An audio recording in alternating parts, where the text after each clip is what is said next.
Trina, we saw lots of great ideas this week in the course on the assessment of learning, on kind of making the dark matter of student learning more visible. And I think it's important to reflect on a couple of different uses of that. One is to provide feedback to students on their learning, right? So they understand kind of where they need to improve and what they need to work on.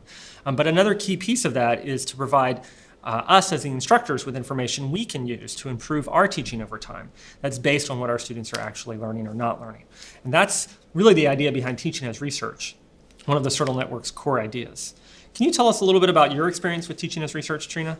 Teaching as research is really important to me as an instructor, and that's because when I first arrived on campus at the University of Wisconsin in Madison as a freshly minted PhD student, I taught my first course. I totally crashed and burned. It was a terrible experience for me as an instructor and probably not very good for my students either. My students definitely didn't learn what I set out for them to get out of the course. And it was after that I realized that I had never had any formal instruction in teaching. I had gone through my training as a PhD student, but never had a course like this one. And when I realized that as an assistant professor, I went and found a course that was taught at UW-Madison by the Delta program. And a lot of the core concepts in that have translated into the material that we've developed for this MOOC and for many of the other courses that Cirtle offers. And so the course that I took was one about instructional materials development.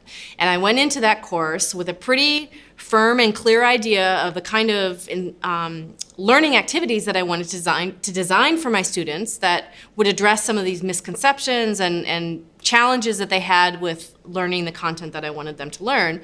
And very quickly, the instructors told me to slow down and back up a little bit and engage in something that we call teaching as research, which is to develop a hypothesis about the problems that we think that the students are having with their learning, and develop some formative assessments to measure that.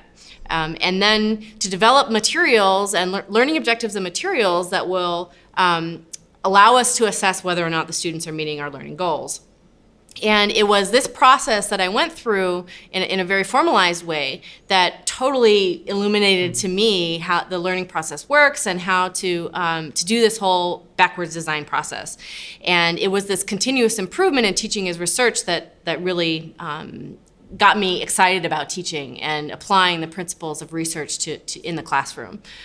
So that was a really amazing experience for me. Oh, that's a great story, Trina.